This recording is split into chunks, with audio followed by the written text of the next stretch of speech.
Theme song for the Gear Podcast, take 5. We're Welcome, back. Troy. How are you? Are you having a good day? Are you enjoying your life? Mate, I'm having a wonderful time here in Perth, Western Australia. How about you, Uncle Leon, my dear friend? Pretty good. It's like getting through all the pre-show banter.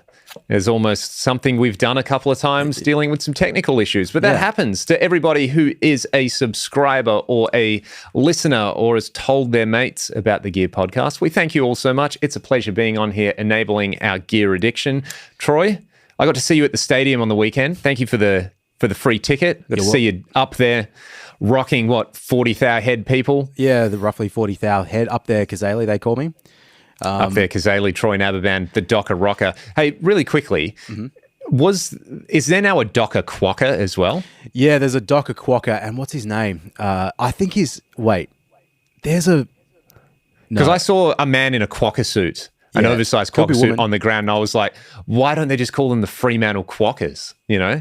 The Docker's name hasn't done them any good, so just rebrand. Well, it's a Rottnest. Rebrand. We'll call them the Rottnest Quokkas.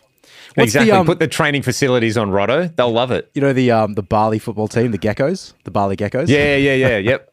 But you know, that's a mascot. I think that's been around for the last year or 2 years or something. I'm not sure who's in there. There is a mascot. I don't think it's the Dockers one, but there's a mascot called Grinder. Did you know that? Okay. let's just go with that for the very inclusive AFL in the way it is, you know. So, oh man. But no, thanks for coming. Did you have fun? You like the stadium? I had a great time, mate. Look all right, sound all right. Got to hang out with the fam while you were up there. That was good. Yeah. So, what did you think of that guitar tone? Could you hear it? It actually sounded very, very good. Did it? And all the intense whittle at the end of it, you know, it was funny because, you know, I know you have that sort of 10 to 20 seconds between finishing the song and then bouncing the ball where you just get to rip. Yep. But they kind of faded you out and then they weren't ready. So then you faded back in, but then out again. So it was, that was my favorite part, seeing your fingers just flying and then hearing nothing. But yeah, it actually sounded great. Well, it sounded like nothing. It just looks cool. What more do you want? The biggest tip for anyone that isn't gigging and worried about it and learning lyrics and stuff, if you don't know the words, just back away from the microphone and mouth them and then pretend like it's a technical problem. It's exactly it's the secret. That's the trick. Uncle Leon, so what about you, mate? So you've been bloody fucking... You've been... I've been dead. You've been according dead? to the newspaper. So yeah, that was quite a headline, and you know, I got some nice messages from people checking that I was not in fact dead, because I am not in fact dead, and as far as I'm aware, I haven't been dead yet. So trying to keep it that way a bit longer, mate. Credit to the boys, you know, just keeping myself, you know, out on the field, unlike Fifey or the entire Eagles squad. Yep. Nevertheless, had a couple of gigs, had an all-time record breaker on Monday. Yep. And I feel like that just needs to be the catalyst for talking about maybe the worst gigs you've ever done or the most hilarious gear failures. Yep. Hey, before we launch into that, just one thing. You'll recall that about 12 months ago, there was a rumor going around that I had also died. Oh, yeah. So what was with that? That was like on the Dockers page, like, oh, they don't have that guy anymore because he died? Yeah, it was on Twitter. Someone said, oh, you know, I love that guy from the Dockers that plays guitar, da-da-da. Is he going to be back next year? And someone just replied, no, he died. And then there was a bunch of messages like, oh, no, that's terrible. And then it got back to me, and I was like, from, you know, our friend Nick that we play with, saying, hey, man, are you still alive? And I was like... Yeah, and I thought he was referencing because I might have been a little bit late to reply to a message, but no, he was legitimately checking that I was still alive, of which I am. So also great. So both of us, mate, had a couple of rumors of our deaths, and we've managed to pull through. Hilarious. But we're still here doing the Gear Podcast. Hey, again, thank you to everybody enjoying the Gear Podcast. Yeah, one other thing, mate. Just I've had a couple of weeks where I've been a couple of months. It's mostly because of this podcast. And I've bought a few things. I've changed my mind on some stuff. For example, I bought that Rode PSA boom mic boom mic stand that you're currently using. That you exactly. Can see. Tried it, couldn't quite get it to latch onto my desk in the way that I liked. Do you see what I got at the moment, mate? It looks like one of those kind of little squiggly ones, doesn't it? Yeah, a little goosey necky. Gooseneck, that's right. How's that working out for you? Well, I didn't actually buy it for this, but I bought it because I'm sick and tired of all my mic stands being very droopy when I perform. And Yeah, I believe my personal hero, Butch Walker, I think I saw a video of him using one of these a little while ago. Really? And I thought, oh man, that makes sense. Do you know why? And again, for those of you that do or don't perform or don't sing, I'm not Leon, I'm not sure if you've had this problem, but in certain situations, if you have a standard traditional boom stand and you have a pedal board, so therefore you push the stand out over the pedal board so that you can sing into it. Oh, dude, yeah. I mean, I'm not a singer. I might mouth some words into the microphone at a gig from time to time, but where the mic stand is relative to the pedal board is a big thing. Yeah, but the biggest problem, man, which is never discussed, is the fact that if you're playing on a small stage or in a cramped environment and you get a rowdy punter, it's very easy for someone to push the back of the boom of the mic stand and it's straight into your teeth. Yeah, you get hit in the teeth or hit in the mouth. It's happened to me a few times. I had a chipped tooth because of that. So this stand, it's a gooseneck. It bends straight over, so there's nothing sticking out the back. So I think this might be a solution. It looks cool, looks a bit profesh, and we'll try it out. So you know what? I'm a bit of a, all the guitars and the amps and the whatever that we talk about. That's all well and dandy, but do you know what I love, mate? I love a good accessory. You do, don't you? I love a good stand. I love a good clip. I've got one of these. Here's another. G'day. You see this one, Uncle Leon? Have you seen these before?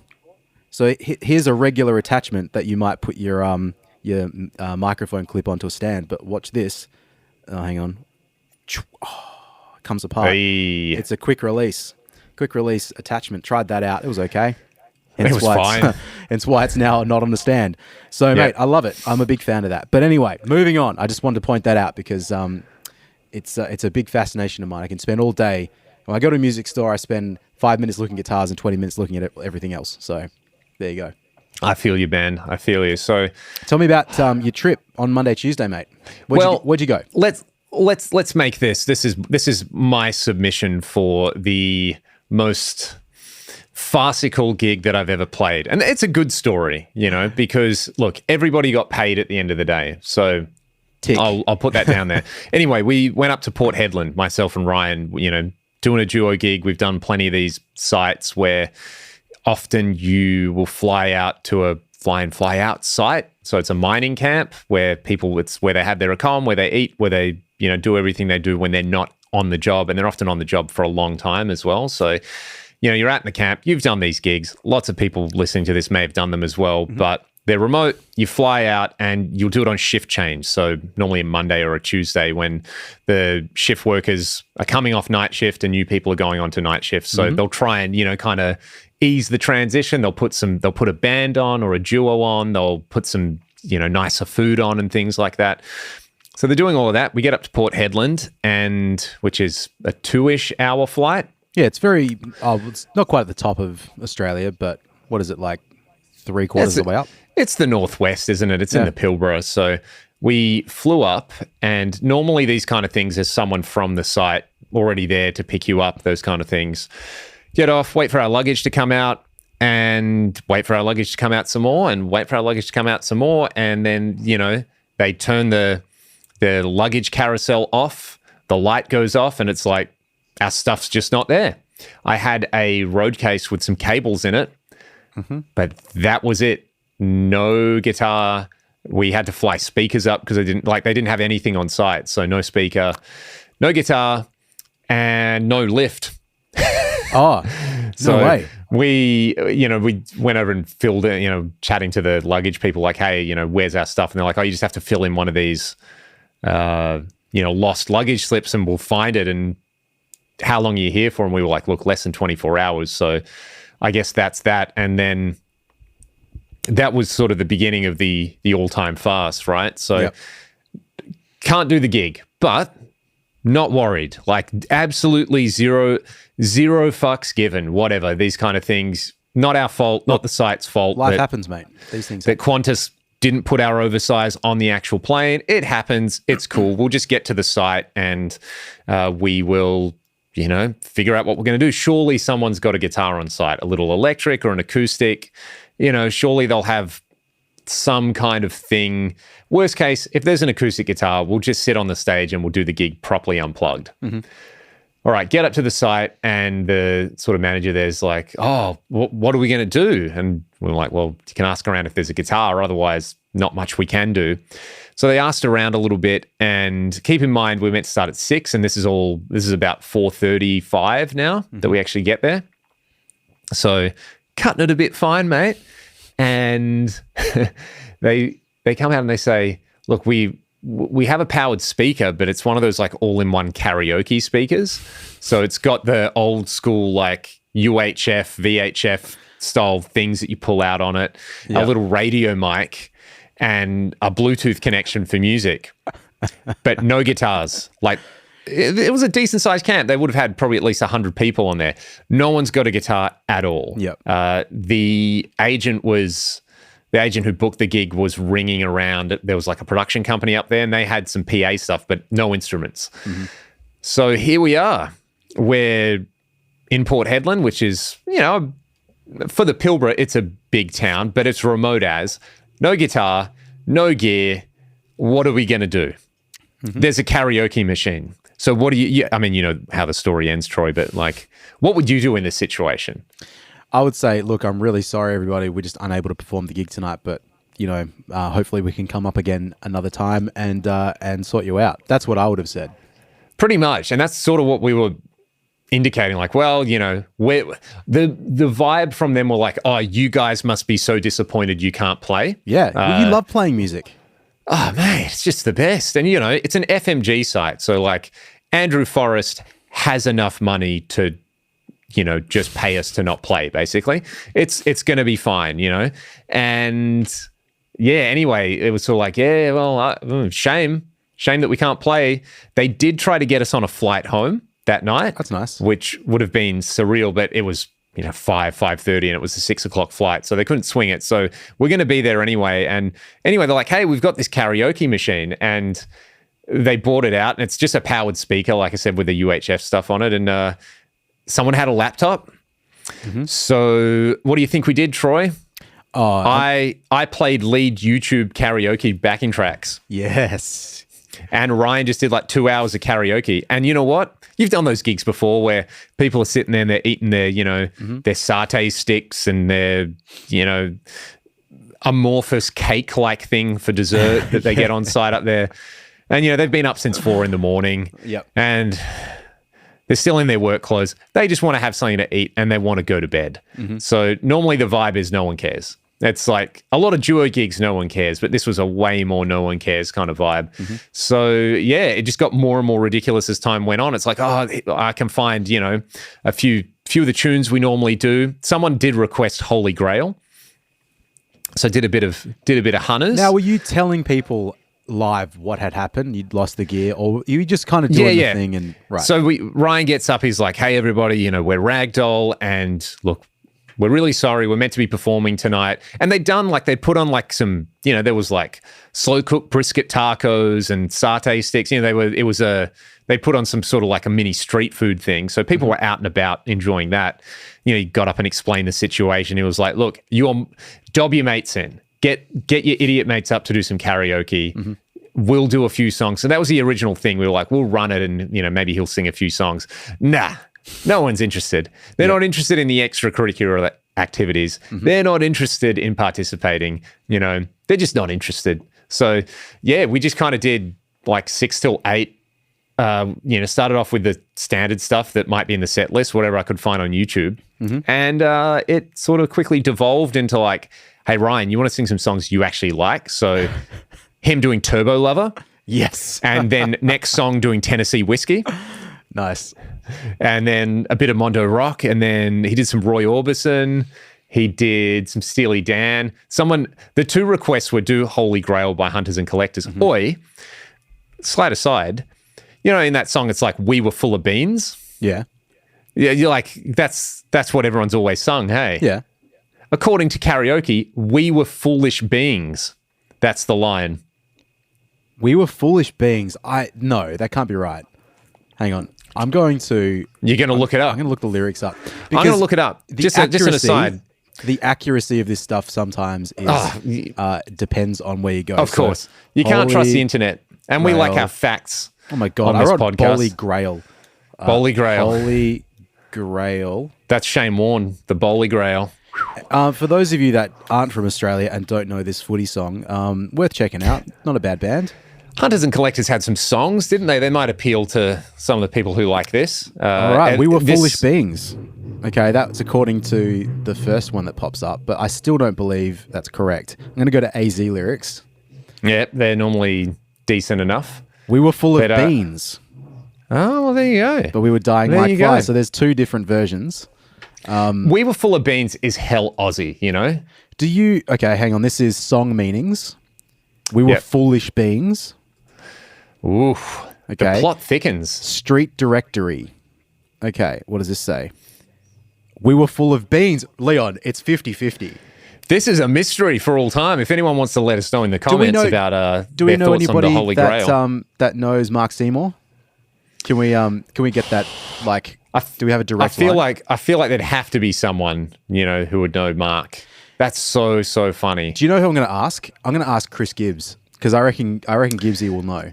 If anyone Mark knows, directly, but it's friend of the podcast, Chris Gibbs. Yep. He will definitely get that. And if you Alrighty, well, moving along, you know, the set list went from that to, I think he did some U2. I think he did some, oh man, there was some more George Jones and some old country stuff. And he said he had a great time. He was like, oh, I'm actually singing songs that I like. So, yeah, you know, did you, what a novel idea. Did you have any moments of, we should maybe learn this song and add it into the set? Yeah, there were a few. When's the last time the Ragdoll cover set has been updated? Oh, not too long ago. We learned a few new songs at the start of the year. Oh, yeah. I think it was more like, oh, yeah, this kind of goes like this. Mm-hmm. That's, let's just do it. Cam, just play drums. Yeah. Like Fool for Your Lovin' by Whitesnake. And there was a couple of others in there that I now forget, that we will probably forget as well. So, well, mate, we got a gig tomorrow, don't we? So we can, we do probably anyone in Perth, this podcast will be out well after we actually do that gig. But yeah, anyway, then we flew back the next day. And as we were, Troy, the fast continues, the final two parts of the play, if this wasn't funny enough. So I haven't played a note yet. I've just worked a laptop. Mm-hmm. Ryan sang some songs. We went to bed. It was all fine. Get up the next day. We were boarding the plane and we get a call from the luggage service like, oh, hey, your stuff's shown up. Like, where are you at? We'll deliver it to you. And we were like, we're literally getting on the plane, bro. Can we? And, you know, we'd put in my address for the return shipping address on it. Mm-hmm. They were like, no worries. We'll put it back on the plane. We'll just deliver it to you. Mm-hmm. So happy days. Later that night, probably 8 p.m. at night, I get a message from Ryan. He's like, hey, guess what? The gear just showed up at my place. So that's my story. That's easily the most ridiculous gig I've ever had to do, where it's our stuff just didn't show up. There wasn't enough time. And the thing that we improvised, I didn't even have to be there for. So I very much felt it's an accurate representation of how useful I actually am, I think. Yeah. What about you, mate? Mate, as long as you got the laptop there it wasn't even your laptop. Mate, you're so good you can borrow someone else's laptop. But you know what was great? They had YouTube Premium, so there were no ads. Oh. You know what? YouTube Premium is a must. People laugh at that, but I use YouTube more than anything else. Like, I'm happy to pay whatever 10 plus. Well, I'm not that happy about it, but you know what? I pay like $25 Australian a month for Netflix because I got the super duper extra one so that my mom and my sister. You got a family one? Well, yeah, but now it doesn't work because you know you're limited to the amount of subscription. Oh, people like. Gotcha. Yeah, it's a bit balls. So I need to drop that down. I don't really even use Netflix that much anymore. Because, I just watch YouTube. I watch Uncle Leon doing gear demos. You know, before I'll finish watching an episode. We're watching Succession at the moment. So I'll finish an episode of Succession and it's like 10:30. And I say to my partner, you want to do another one or you want to go to bed? And she says, let's go to bed. And I said, okay. Well, Michael Nielsen's see you there. just I'm going to watch some YouTube. Yeah, I'm like, Michael Nielsen's just put out the video about the new Synergy BE Deluxe module. So I better just watch that. So that was cool. I better just watch that before I go to bed. So yeah, it provides me way more value. So go get YouTube, like premium, whatever. Like just go pay for it. Like the ads are terrible. There's some YouTube channels I refuse to watch because the ads were just unrelenting. So yeah, they're like, I'll just put mid-roll clips, but it's a 10-minute video with 3 mid-roll ads. Yep. It's no good. Like, come on. In terms anyway, I'm handballing it over to you, mate. What is the most farcical, ridiculous gig you've ever had to do? Can I just ask you about one more, if you don't mind telling a story? Because, mate, go for it. Could you tell the story about the first time you went to Kalgoorlie to fill in with my band in 2011, and the piece of equipment that was forgotten by a member of the band that was slightly integral to the performance? Because I really enjoy that, and I've told that a couple of times to me. This is an all-time corker. Let me set the scene to start. So, Leon and I have been playing gigs together for a long time, and filling in for each other, playing guitar and whatnot.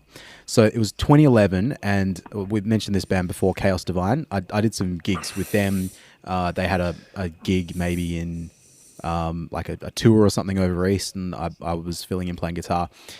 But I'd already booked in a gig with my other cover band, which had limited gigs at the time. So, didn't want to say no. I just said, Leon, would you kindly fill in for this for me?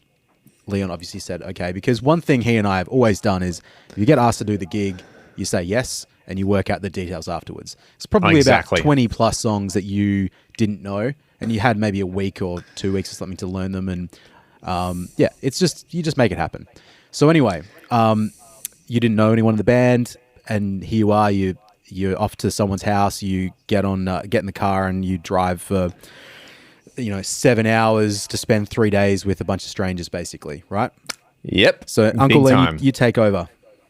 So I do remember they had a fill-in bass player that week as well to compound the unfamiliarity, and I had to go pick the bass player up who was down in like Warnbro, or I don't know why I had to go pick them up.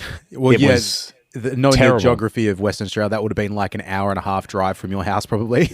Yeah, exactly. So I've got to go all this way to pick up someone I've never met and they've never met. And then this person's like, oh yeah, by the way, I don't have my license. So you're just going to have to drive the whole way. And they were a nice guy, but I was like, look, poor form already this group of people has me offside. So we get to the gig, and, Kalgoorlie, again, it's a long, long way from Perth, 7.5 hour drive. Not a lot of things. It's a country town, so everything kind of closes early. Mm-hmm. And we get into the gig, and the drummer goes, I've lost my sticks. I left them at home. And this is an hour before we're meant to be playing. So someone I've never met, just some dude to me, at the time, it's like, oh yeah, I don't have any sticks. What are we going to do? And I'm just like laughing, like, well, this is unbelievable. What are you going to do? Play drums with your hands? Mm-hmm. That's not going to sound good. And the solution that they came to was the music store there was closed. So old mate goes down to the local supermarket and finds some wooden spoons and tapes them together. I think it was like 2 wooden spoons taped together per stick. So he's got 4 wooden spoons, these tiny little things, and he's taped them together, and he managed to get through the gig on the spoons. And was that four sets of music? Yeah, like 3 hours of music, 30-something songs. And again, with a band I've never played with before, so everyone's kind of feeling each other out with it and trying to get a vibe. But so many times I just kind of turn around and look at the drummer just thinking, what the fuck is he? Oh, wooden spoons. Yeah, that's right. So I just thought he was a really, really soft hitter. Mm-hmm. But yeah, he was trying to make these spoons last through the gig. So, and the next day he went to the music store and bought some sticks, and the rest of the gig was fine. That was kind of our paid spoon rehearsal. So that one's up there. I'm trying to think if there's any other just hilarious ones like that before I totally throw it over to you. But there's been a few gigs that it's when you do a lot of gigs, you're bound to have a few like this where the thing, you show up and it's like, cool, I've got everything except that one bag. Oh, yeah, exactly. To continue the Kalgoorlie one, I've done gigs with you where we've driven 7 hours and get to the gig and it's like, I don't have a bass amp. Like, where's my bass amp? And it's okay. Like, we got through it by with bass, at least you can sort of get away with just plugging it straight to the PA, and it's fine. Yeah. And we had not going to get away with that with guitar. Yeah. That's why I always, in every guitar bag, I try have some kind of little cheap backup modeler thing. Right. You know, just in case. In case I forget everything. Yeah, I should do that, but I think another good one. Another good one. I did a fly gig again up to like Onslow or something, and the way it worked out was my wife was working closest to the airport at the time. Yep. So it was a 3 o'clock flight. She finishes at 2. I drive out to pick her up. I'm like, hey, I don't have to be there for another. We were hanging out. Like we were hanging out here in the morning. That's right. Yeah. Anyway, I've got my AX8 at the time with me in a bag. And, mate, because what happened is, we're hanging out here at the studio. The airport's not too far from here. Your wife's not working too far from here. That's all sweet. But I remember going to like the supermarket and like, we'll just walk around. And you had your pedal board. You were like, I better just take this with me. I don't want to leave it. I better take it with me because I don't want to forget it anywhere, do I? Yeah. And after that, went and got a coffee with Elspeth and had a nice time. It's like, it's time to go. Get up, pay, leave, get to the airport. I'm like, where are my pedals? And I just left them in the cafe. And there was absolutely no way she was going to be able to drive back, get them, and bring them back. So I did the gig on a Fender Mustang modeling app, and it was totally fine. Of course. Just guitar straight in. I think I just did it old school. That thing was actually not too bad. So that was a good one. Do you want to tell the story about what happened to the bass player? And should you say who the bass player is? Because it's also quite funny, or shall they remain nameless? Maybe they'll remain nameless to preserve their immaculate reputation. I was actually thinking we should get this person on, though, because they would be very interesting to chat to. Oh, my God. Yeah. Absolutely. So I'm feeling like a big dumb idiot and get to the gig and the bass player's there and he's eating a meat pie and drinking a chalky milk. I'm like, hey, man, what's going on? He's like, yeah, not too bad, bro. How you been? I'm like, oh, yeah, I just realized that I left my pedal board at a cafe. So, I've only got my guitar. I'm a bit bummed about that. I feel a bit silly. He goes, oh, yeah. Hey, do you reckon they're going to have spare bass guitars up at this thing? I'm like, why? It's like, because I didn't bring a bass. Because it was one of those things where you had to like freight your equipment up separately. So he just didn't get his bass to the freight company in time and still just showed up to the airport. And they had one of those Ibanez sound gear, like the cheapest Ibanez bass, and it still had the little like suggested settings on it, and one of them, the suggested setting was labeled slap. So we all found that hilarious. So yeah, it was like cheap sound gear bass into some bass amp thing, or maybe even DI, and then Fender Mustang, and that taught me a few lessons in life, didn't it? 1, don't forget your stuff. And 2, it doesn't really matter that much. You'll be fine. Just show up so you get paid. Yeah. Everything's fine. I mean, it's all fun. That's the problem with all this stuff. And we obsess because we enjoy creating tones and exploring sounds and stuff. But at the end of the day, you can do your job with, like, really, and you get a Boss Katana. You can do anything with a Boss Katana. Mate, it's sort of like, I remember actually going through the McDonald's drive-through with you once because you got a coffee and you were like, you know what? Even the worst coffee you have isn't that bad. Just drink it and try to enjoy it for what it is. It's like, yeah, actually, Troy, you're onto something there. Just, don't wish it was something else. That's funny that I said that because there's only been in my life, there's been a couple of coffees that have been undrinkable. I can think of 2. That's how infrequent it is. That out of how many thousand coffees have you had in your life? Man, tens of. I get probably. I'll drink 2 to 3 coffees a day every day since 2005. So, mate, there's some maths for you. All right, let's do 20 times 365 times 3. What do you get for that? Whoa, mate, that's about 22,000 coffees. Yeah, that's a lot. It's a lot of money considering each coffee that I've bought is about has been $4 to $5. Well, what else are you going to spend that money on? Your kids? No, drugs. Drugs, mate. Exactly. Well, guitar gear. The world's favorite drug, caffeine. I cut you off anyway. Terrible coffees. Yeah, the 2 that really stick out. The first one was when I was. It was in 2012 after I left you blokes in America because that's right. It was like Dallas. I got on a bus and I drove east and stopped a couple of places along the way. But I remember I was in Memphis for a couple of days and tried to find a coffee somewhere. And I was kind of would have been happy with anything, but just something that was somewhat like an Australian coffee would have been preferable. I got used to the American style drip stuff after a while too, so that wasn't a big deal. But I was able to get a flat white looking thing, something that looks like it would come in this with frothy milk. Yep. But as I was sipping it, it was like it's kind of dirty, like as in there's actual fragments of something in it. And I'm pretty sure it's like, you know, when you make an instant coffee and you put the coffee in the hot water and then you stir it around and it all dissolves. It's like the coffee was made by putting the normal ground coffee beans in there and stirred around. And I tried really hard because even when, you know, I was drinking the coffee in the place and I don't want to be rude about it. Even like I had every right to not drink it, but I really tried hard. I got probably about a third of the way through thinking like maybe I can somehow strain the beans out with my teeth and my lips as I sip the thing. Yeah. It just didn't work. Yeah. And so that was bad. And there's a place, I won't say it, there's a place not too far from the studio that I went to one time and it tasted like dishwater. Do you know the weirdest coffee I ever had, man?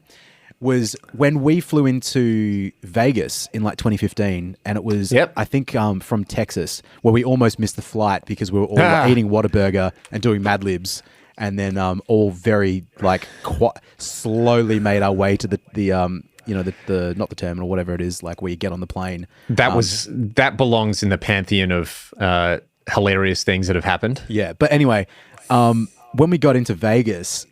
There was it the Coffee Bean? That's a place over there, isn't it? Coffee Bean, yeah. I prefer Coffee Bean to Starbucks personally. Well, I had a Coffee Bean coffee, and I remember I was drinking. Sorry, I had some chewing gum, and I had the chewing gum, and I was like, I'll spit that out. Then I was drinking the coffee, and as I was drinking this thing, I'm like, man, this coffee tastes like dishwater.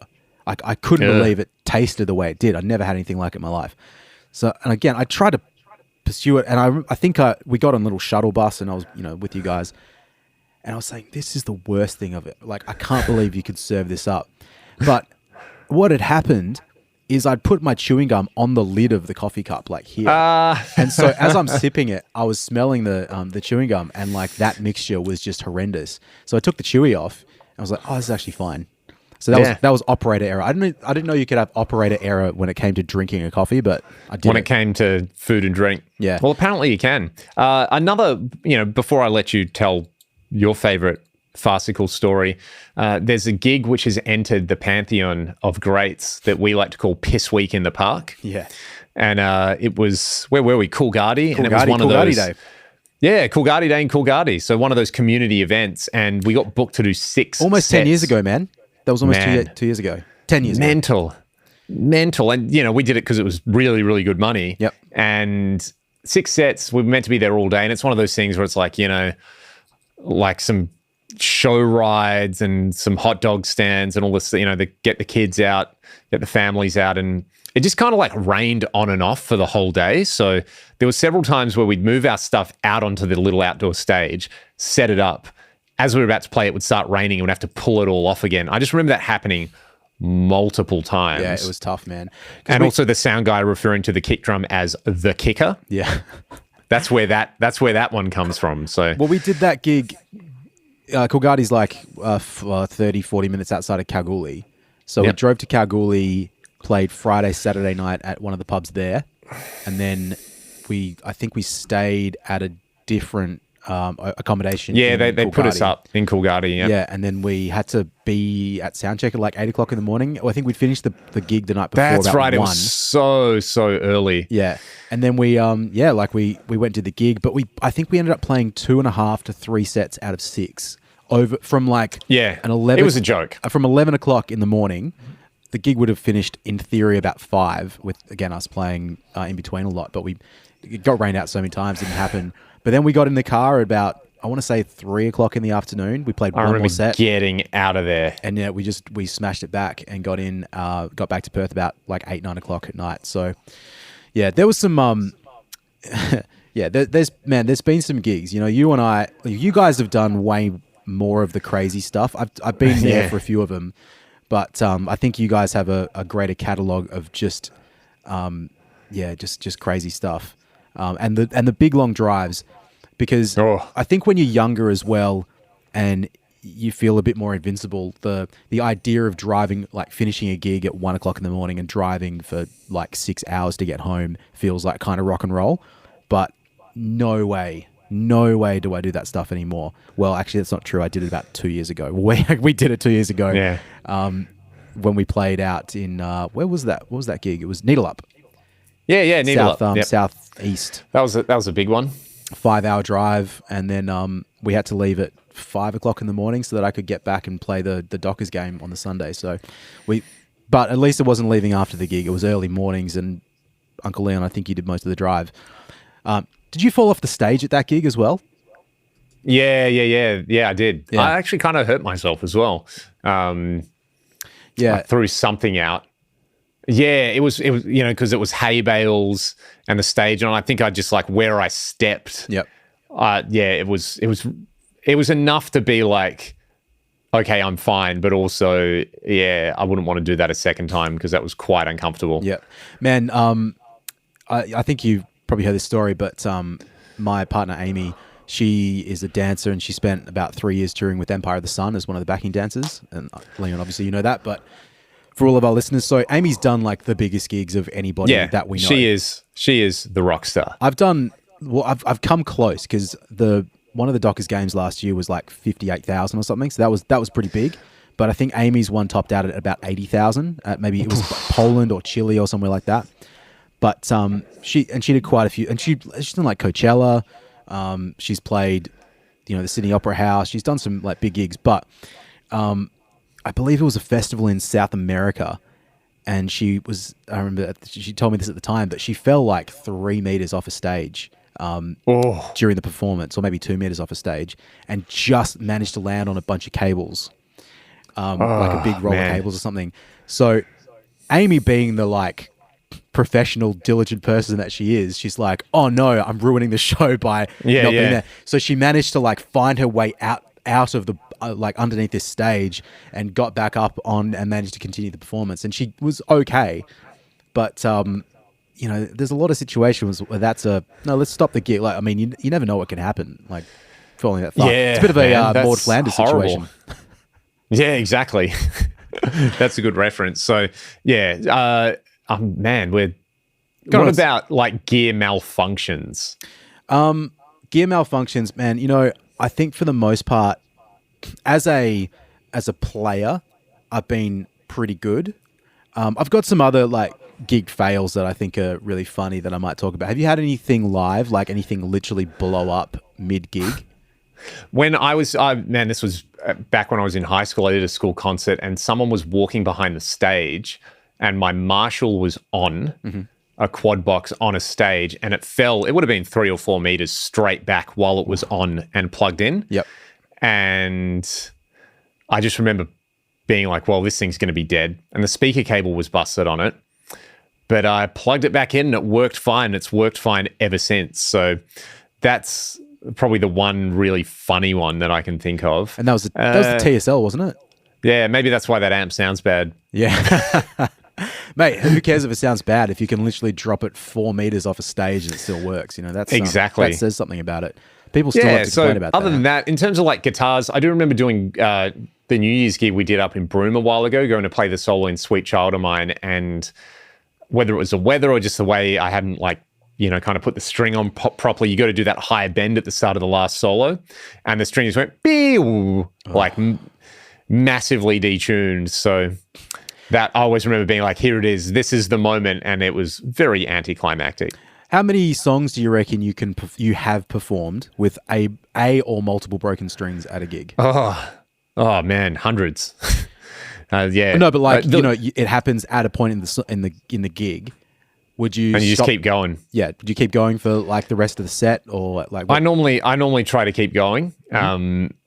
I have learnt the hard way though. You can get away breaking the high E. Mm-hmm. Totally fine. Doesn't really matter. For most gigs, the B string, it's not the best one to break. The G is actually generally pretty fine because you can still play like most open chords without it. Mm-hmm. The D string, mate, that's the worst one to break. You can't do it. You can't break the D string. It all goes out. The low, I'd rather break the low E than break the D. Yep. The A is pretty bad as well. But yeah, I've had, plenty of gigs where I've done that. And normally it's because I'm too lazy. I'm like, I'll get another gig out of this set of strings. And halfway through Jesse's Girl or something, you break the D string and you're like, well, this is no good. Well, I don't really change the strings on my guitars very often. Like I don't really play that much. I might play acoustic tomorrow for that gig. That's probably going to be appropriate for that. For that thing. But I oftentimes when I was playing a lot of acoustic guitar, because I use the Elixir strings and they last. They're great. I would go months, like 3 to 6 months, legit. Sometimes more, or maybe 7 months on the same set of strings, doing 2 to 3 gigs a week. Yeah. Because they wouldn't break, they work, but they sound. You notice them sound shitty after a little bit. Like they get a bit dull. They don't look crusty necessarily. Because if you they put get that flakiness on them. Yeah, well, that's it. Yeah, that real black sort of rusty thing. They don't really do that. So they turn green. That's the funny thing. Yeah, that's usually really? when I know that it's time to change them. But yeah, man, I'm unless they break, I've been pretty good about that. I feel like I'm always buying strings, but it's mostly if I walk into a music store, like it happened last week. I've been to like 4 different music shops in the last like 6 days just for the fact of I've been a bit bored and I wanted to walk around and do something. And I want to, buy something. I don't just want to like walk in, see you later. So I'll just buy a set of strings. I mean, that's why I've got these ones here. So here's some NYXL, what are these, 10 to 52, which I thought was what I wanted. I think I actually wanted 10 to 49, but we'll see what they sound like. I've got a bunch of other ones like, 11 to 49s on the ground over there. Yep. But no, I reckon I've easily broken the high E string in like the 3rd song of a 12-song set and got through the rest of the set. And I've also broken the high E string and the D string with about 2 songs to go and thought, let's just do it. Let's just get through it. But I feel like I've done that as well, where you're like, oh, well, I'll be fine with one string, then another one goes, and you're like, well, it's proximity to the end of the gig, right? Yeah. What I love doing is, and I've done this several times with locking tuners, just change the string mid-song. Because you can do it. If you've got a song where if you do it at the start of a song, maybe you get through the intro and you break a string, you can sort of go... Let the bass player take it. Yeah, let the bass player and the drummer take it. It just sounds a bit more instrumental. The same sort of thing happens if you just go massively out of tune. Like there's certain parts of a song where you can creatively not play the guitar part in a verse. That's a really good point, actually. You don't have to freak out. Just wait. Yeah. The chorus might sound a bit sort of weak. If you're playing with the right players that can compensate for that, it's usually okay. Yeah. Man, do you remember the thing that you and I have done before? I talk about this with people. When we used to play I Want to Break Free, Queen. Mm-hmm. And so we traditionally have always played in E flat because it's a little easier to sing. And oh, man, yeah, that's right. But I remember playing with you in E flat, but not really hipping the singer to it and not giving the singer a guide tone to start. So they just went off muscle memory in E standard. Straight into it. And then, we played the song and it was like, well, the vocals are literally a semitone out from what the rest of the instruments are doing. But like leaning over to you and saying up 1, and we just bam and change the key, no harm, no foul. Exactly. But also hive mind stuff. But doing that with a different player and saying the same thing and them just looking at me like, what? Huh? What do you mean? What? And also not listening. It's one of those things, man, like all these things. If stuff goes wrong, being able to accommodate and compensate for everything is pretty important. Yeah. This is actually not a funny one, but Leon, just quickly, do you remember the Melbourne Cup gig that we played last year? Oh my gosh! Did you ever tell that story publicly about the incident that happened right in the middle? Is that worth talking about? I think it's worth talking about because everybody came out okay, but at the time it wasn't very clear that everything was going to be okay. So the person emceeing the event, who shall remain nameless, they're a well-known television and radio personality here in WA. And so we're playing we're playing at the Crown, like the big casino sort of place. Yeah, and it's our version of the Kentucky Derby, right? So it's a big day. Everyone gets on the sauce. And we had noted that this MC, he just wanted to insert himself into the narrative the whole time he was MCing. You know, it was something about the horses. And yeah, that reminds me of me when I went and did this thing. And it's like, yeah, he likes talking about himself and getting involved, doesn't he? And anyway, like midway through the gig, one of the patrons, I think she either fainted or she slipped. I think she fainted. Like, so where we she fainted and like hit her head, and it was an incident. You know what I mean? Yeah. Like on tiles, not pretty at all. Yeah, she was an older lady as well, walking to the bathroom, which was close to where we were all performing, and just out cold, and no one knew what was happening. Yeah, no one knew what was happening. Luckily, they were like on it with the medical stuff. But as they're doing that, and like anything happens like this, people are curious. They generally want to do the right thing. They want to help. But so MC gets on there. Is like, ladies and gentlemen, just to let you know, we do have a woman over here who has just had a fall, and I'm going over to her right now, and I'm check. So he's like got the mic, and he's leaning over this woman who's passed out, and like live commentating how he's helping, and it was a combination of horror and hilarity. Like I just remember being like, this is a bad situation. I shouldn't be laughing at what this guy's doing, but I can't stop. And it was sort of all of us, we all like cracked, and they got her medical help and she was okay. But I'll never forget that, just kind of like, hang on. What are you doing? Like, why? This isn't about you, bro. And then he kept, even after she was okay, he kept commentating every 5 minutes over the PA to probably the 150, 200 plus patrons at this thing, calling her out by name, first name, second name.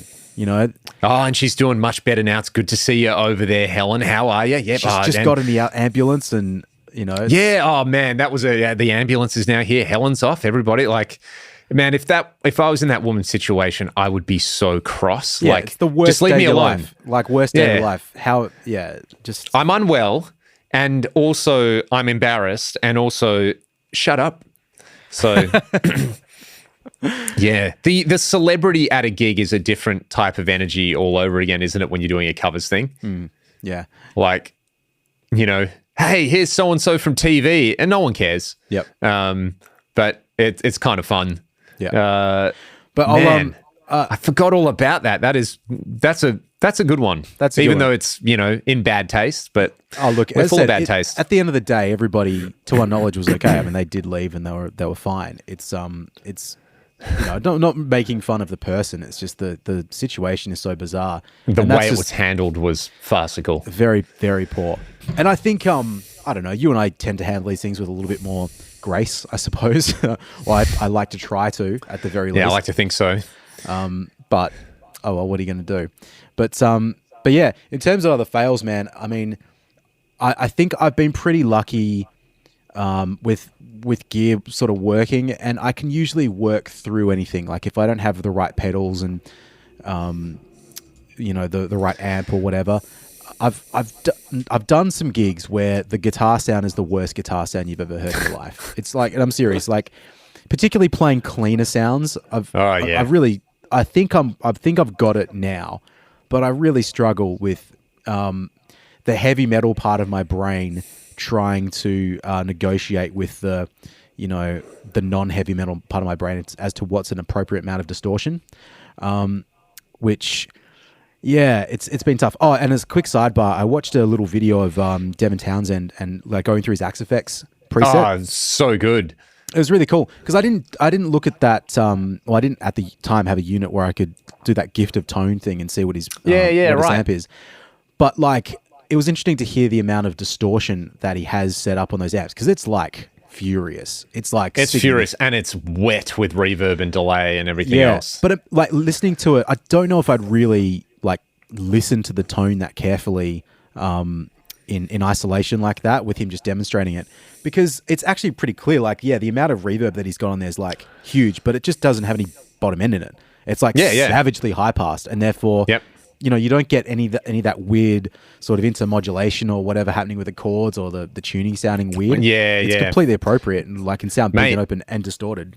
The Abbey Road trick is a great trick for a reason. Like, yeah, just high pass your reverb and have a good time. Yeah, and also the I thought it was interesting him talking about the way he voices the chords to not have too much like detail in them. It's pretty much power chords, extended power chords, maybe like with 1s and 5s over the whole guitar, and maybe like a major third, minor third sort of thing. It's like because he plays in open C, right? Yeah, but that all makes so much sense. It's like, yeah, you can use a lot of distortion if you do that. Mate, thirds are the enemy of distortion, aren't they? Yeah, well, depending on where you put the third, I suppose. But yes, I guess, yeah. But no, I can't remember what I was going to say about that. Like, just me having terrible guitar sounds, and yeah, like plugging. I did a gig once where I think I was doing a demo video at home with the AX8, and I turned the cab sims off and forgot to turn them back on, and just did like a whole set. And I was like, man, why does this guitar sound so bad today? EQ'd it. He's actually got it sounding pretty good. And then I was like, oh, you idiot. You absolute idiot. Turned the cab sim on, and then it sounded like a guitar again. Do you know, I did an EP one time a couple of years ago, and I just got my two notes torpedo reload. Yep. Right? So this was pre having the any of the switches. So I had to manually patch the amps in, that was all fine.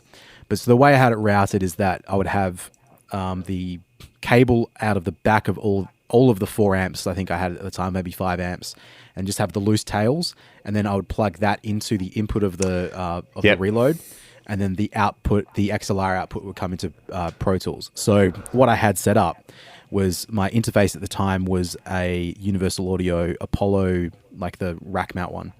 Yep. So I was also at the time really loving the Friedman, the BE like plugin, the US one. That's a good one. Hey, it's a really cool plug. I did a lot of recording with it actually back sort of 6-7 years ago. It was my main amp sim. But within that plugin, it's really great because you can turn on and off any section of it, the preamp or the power amp or the cab IR. But what was really useful just when I was jamming is that I would run I would just like instantiate that plugin on the input of the Apollo, turn off the preamp and power amp, and then you could record with IR down. So anyway, I did a whole EP, and what I had done in over one of the recording sessions was I forgot to bypass that Friedman plugin, right? So I'd loaded up the Wall of Sound plugin so that I could use a cabinet IR in Pro Tools, but not realizing that I'd already put a cabinet IR on it on the recording down, right? So I was like fighting with this guitar sound for so long, like for pretty much from when I like tracked the guitars thinking, oh, this should be fine. It's pretty much the same settings as last time. And, you know, maybe I wasn't paying enough attention, or I was just kind of like, but clearly just wasn't listening. So anyway, recorded the whole thing. I go to mix and I'm like, man, I'm doing some weird EQ moves here to try and make this sound right. You know, I'm boosting lots and lots of something feels off about this. Yeah, and I'm like, I'll try some different cabinet IRs, and they all sounded like just as bad. And then I bypassed it, and I was like, oh my God, this sounds so much better. What amp did I use? This amp doesn't need a cab IR on there at all. It sounds perfect just with the speaker output. And I thought I thought I just discovered something magical. Yeah. But then part of me was also like, that's wrong, because you haven't put a cabinet IR on there. Yeah, and that's wrong. You need to put a cabinet IR on there, and you need to treat it differently. Because again, I wasn't listening. I was just kind of like doing the thing that I should be doing. And that is often not correct. Your ears will tell you. And it wasn't until I got to the middle of the mix, and I was just like, I kind of just ignored the guitars for a little bit, mix the rest of the song or the songs, and yeah, man, it was funny because like I finally twigged that some of the guitar sounds that I'd recorded over the course of this project sounded one way, and some of them sounded the other, and I was like, fucking, what's going on? That's so funny. And then I looked through the chain, and sure enough, there was the Friedman plugin, and it might have been, had been bypassed for a while, or something was turned off and on, and I worked out what had happened.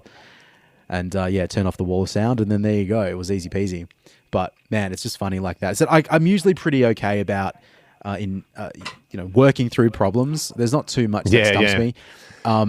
Sometimes it's just an absolute mystery. Yeah. Well, like, man, going through recording school, that gave me a pretty decent, like my lecturer was pretty hard on us in terms of the signal flow and gain structure and all sort of stuff that I still harp on about all the time.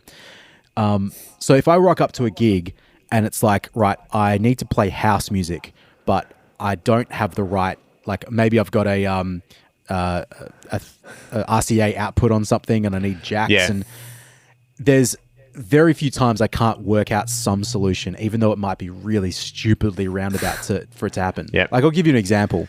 I showed up to a gig one time with a duo that I used to play with a couple of years ago, and we played a gig on, let's say, the Friday night, and then we were doing the gig on the Saturday night, completely different venue, bringing PA speaker and a little mixer, guitars and that sort of stuff. Show up to the gig, start unpacking. Right, where's the power supply for the mixer? No. And just can't find it anywhere. And as it turns out, we'd left the power supply for the mixer at the previous gig. So what do? You've got a powered I think it was one powered speaker. One powered speaker. There was supposed to be 2 guitars and 1 vocal. So you know what we did, Uncle Leon? We plugged the microphone XLR into the speaker. Yep. So you're plugging an output of a microphone to the line input on a powered speaker. Pretty much cranked it to maximum, right? So you could hear something. Managed to just get enough gain out of it. Yeah, just for the mic. But then what are we going to do with the guitar? Well, took the guitar into turned the volume of the guitar on the acoustic itself all the way to 0. Plug that into the jack input on the speaker, and they managed to both work at the same time. And then pulled up the volume control, like little slider on the acoustic guitar, by 1 millimeter, which was enough. By a bee's dick. Yeah, to literally compensate. So we just played 1 guitar, 1 vocal into the entire gig like that, and got through it. It's like, it was pretty rough, man, pretty noisy, but you can get through the gig. So not too much phases me these days. I do love when I don't have to be the sound person, because I have to think about it. I just play music, but it's pretty funny. I mean, it's one of those things that it helps you realizing that it's not even close to the end of the world. Yeah. And that when everything does go well, that it seems extra special when you're like, oh, this is cool. I just showed up and everything worked and the gig went well and I made it back home in one piece and happy days. Here we are, mate. Well, mate, and here we are. And I think that's going to be it for today, Troy. Oh, no, surely, mate. Thank you for your continued participation and co-hosting of the Gear Podcast. To everybody who has been enjoying the channel, we look forward to bringing you some more exciting guests in the near future. And please feel free to suggest topics you would like to hear us yabber on about. And Tondi, mate, take it easy. Good on you, mate. Uncle Leon, peace. See you next time.